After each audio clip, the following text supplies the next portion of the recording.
Good morning, everybody, and welcome back. This is Reverend Gerie Martin of Loaves and Fishes Ministries, and I have an exciting time of teaching for you this week. We're going to be looking at the scriptures at the principle known as the Doulos principle.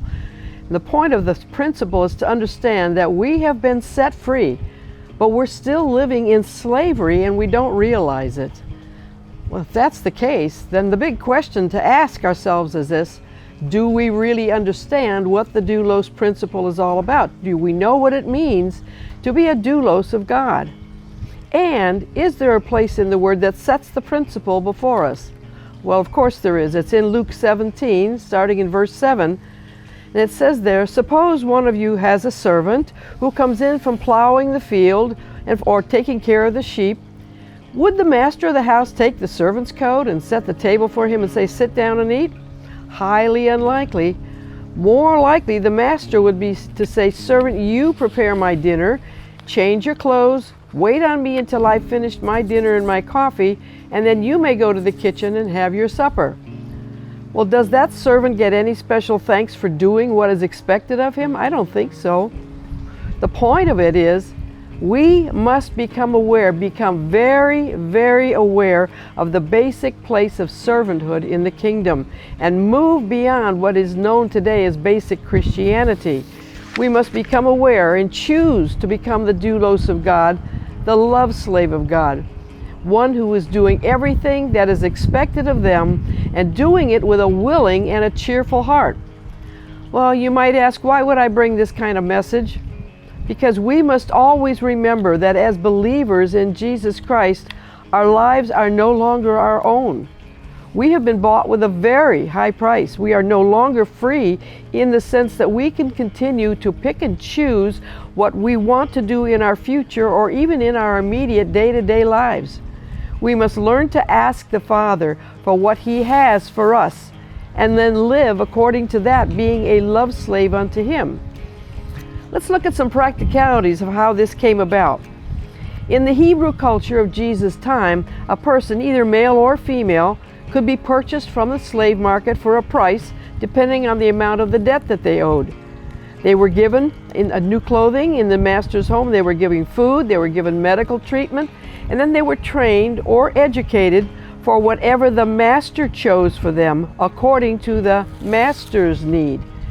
In stark contrast to the Hebrew way of treating slaves, we look to Egypt of that time as well, because we have to remember in Scripture that Egypt represents the ways of the world. Egyptian slaves were slaves for life. They had no hope of redemption at any time. They were fully and totally controlled by their masters, whoever owned them.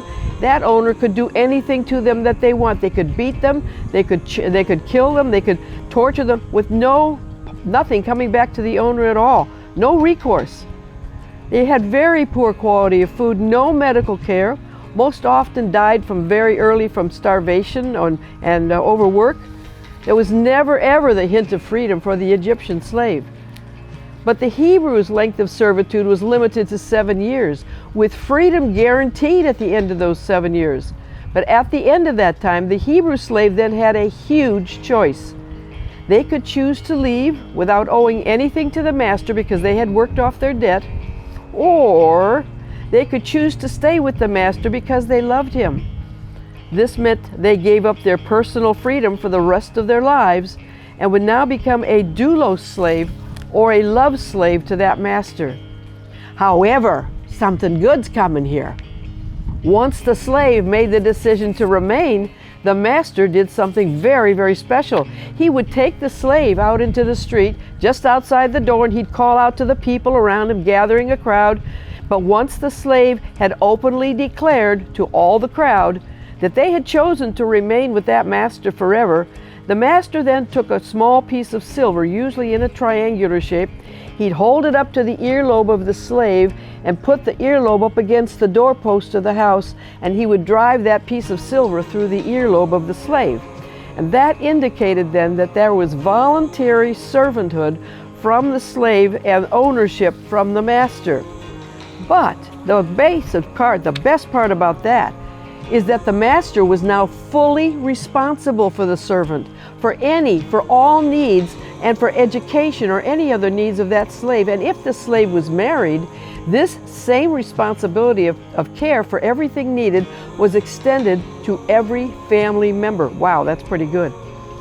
However, the slave was no longer free to make their own decisions.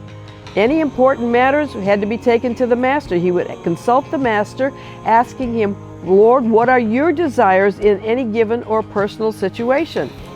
So now let's recap a little bit from scriptural viewpoint. When a slave is purchased, who owns the slave and everything pertaining to that slave? The master. Who owns the very clothing worn by the slave, as well as the house in which the slave and the family may live? The master. How much money would that slave ever be given? Whatever amount the master chose according to the work assigned to the slave. Who made that decision? The master. If any debt was owed by the slave, who was responsible to pay for that debt? Come on, I know you know. Who is it? It's the master. For we, the ones who are the doulos of the Lord, everything we are, everything we hope to be, including our jobs, our finances, our homes, our very lives, we are all submitted unto the care of the Lord, because He is the master of all things for the doulos. But the question here is, why then do we continue to carry burdens after He has paid for them all? He's paid for everything. It's taken care of. Why do we continue to carry that? It's because we don't understand that He wants us to release it all to Him and live in Him and for Him totally. Beloved, this is true freedom, and it is found nowhere on this earth except in the Lord, except when you are the doulos slave of the living God. I don't know about you, but this is pretty exciting for me when I see it, because I'm a doulos slave. So that's all for today. We'll plan on seeing you again next time, and thanks for coming. Reverend Gerie saying goodbye for today.